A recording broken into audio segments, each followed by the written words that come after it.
Let's talk about 10 things that have made a world of difference had I known about them when I started my reselling journey. Hi, this is Alina. I am a part-time Poshmark reseller and a reselling content creator. You can find me on Poshmark under Alina Leonardo, and you're welcome to shop my closet.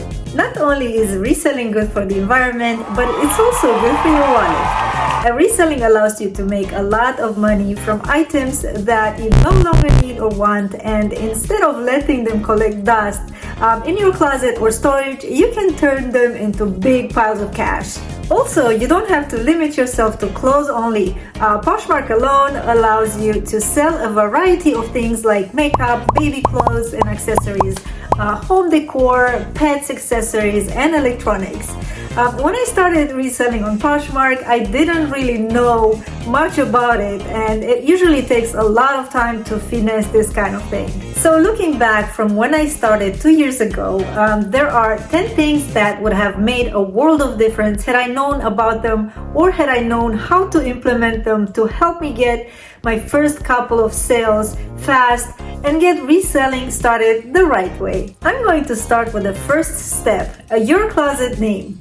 Choosing an easy to remember name is very important. Try to stay away from numbers, dashes, underscores, and whatever makes things difficult to remember.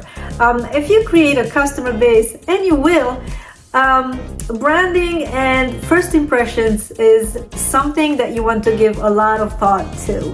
You can even go as far as coming up with a logo as your profile picture if you are computer savvy and know how to do it.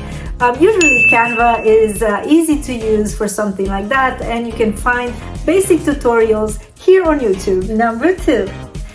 Do a lot of research about Poshmark. I posted a lot of videos you can watch about reselling and how to properly post and price the items you want to sell, how to pack and ship, how to link your bank account to your closet so you can get paid when you're selling your stuff.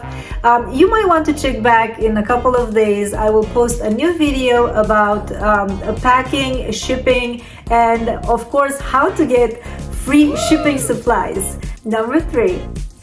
Don't get attached to things. Be prepared to let go of whatever you want to sell. Understand that once that item has left the store and was used for a certain time, whether it's 2 days or 2 years, no matter the price you paid, that item will devalue and it's now worth half of its original price or less, depending on the condition it's in and the popularity of the brand.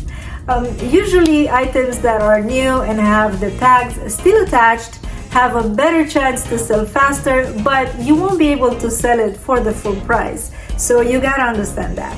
Number 4. Consider Poshmark fees, discounts, and shipping discounts you offer to clients before pricing the items you plan to sell.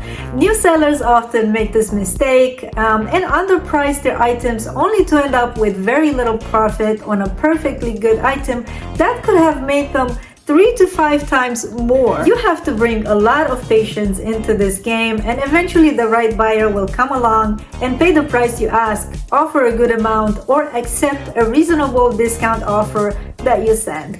Number 5. I would suggest to start with your own closet, but if you bite the bullet and go thrifting, make sure you are prepared and know what brands sell well, what the fashion trends are, and in general, stay within the current or upcoming season. I want to suggest you watch my good friend Shannon's thrift hauls and tips videos on YouTube at A Wish Upon a Thrift. She's always astonishing me with the new and exciting brands she finds when thrifting and has a lot of knowledge in all things Poshmark. So I will link her information down below so you can find her.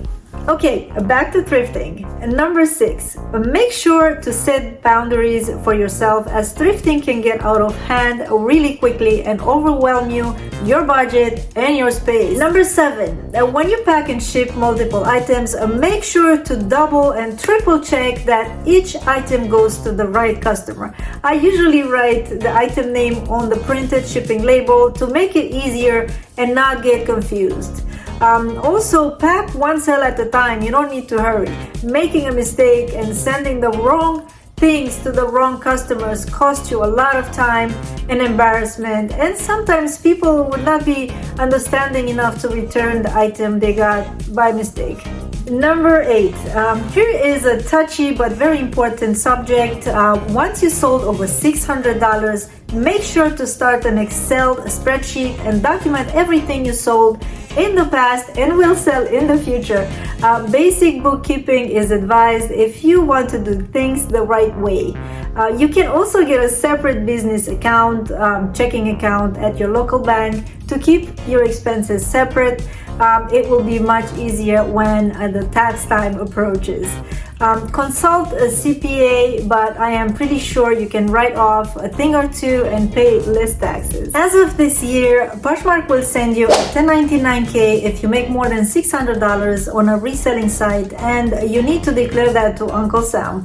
I'm not sure about eBay and Etsy and Mercari, all the other sites, but I'm sure it's pretty much the same. Number 9. Have a goal to work towards. Like make some extra cash for that weekend getaway you were planning, or get the pair of shoes you wanted for a long time. It is a small thing, but it is important to have an incentive to keep you going. Number 10. If your Poshmark closet turns into a small business, finding a spot to store the items that are for sale and having an inventory system to find sold items immediately is really crucial. Make sure you are very organized, items are clean and ready to be shipped. If you want some pointers, you can watch my organizing system video linked on the screen. So if you started thrifting to sell in your closet, make sure to post your findings right away. Avoiding a dead pile, as we call it in the reselling world, is of the utmost importance, and it can affect your energy and vibe on the daily basis. Give yourself a budget or a number of items limit to buy in one trip, and even try to limit the days you go thrifting. Goodwill has dollar days or special sale events. You can check their website or talk to the employees for details. And as a bonus tip, try to make friends with the employees at your favorite thrift store. It can mean a lot. Trust me. Reselling has become a popular and exciting way for people to make extra income. It's a great way to turn your love for shopping into a profitable business, and let's get real, most of us resellers have a little bit of a hoarder streak in us. Reselling has opened up a new world of possibilities for me, and my next goal is to start cross-listing to other reselling sites like eBay and Etsy for now. This is a whole other subject, and I'm very excited to work towards my next goal, and of course I will tell you all about it in my upcoming videos. So make sure to hit that notification bell to stay current with my newest reselling tips and tricks videos. Thank you so much for watching, and I will see you next time. Thank you. Bye.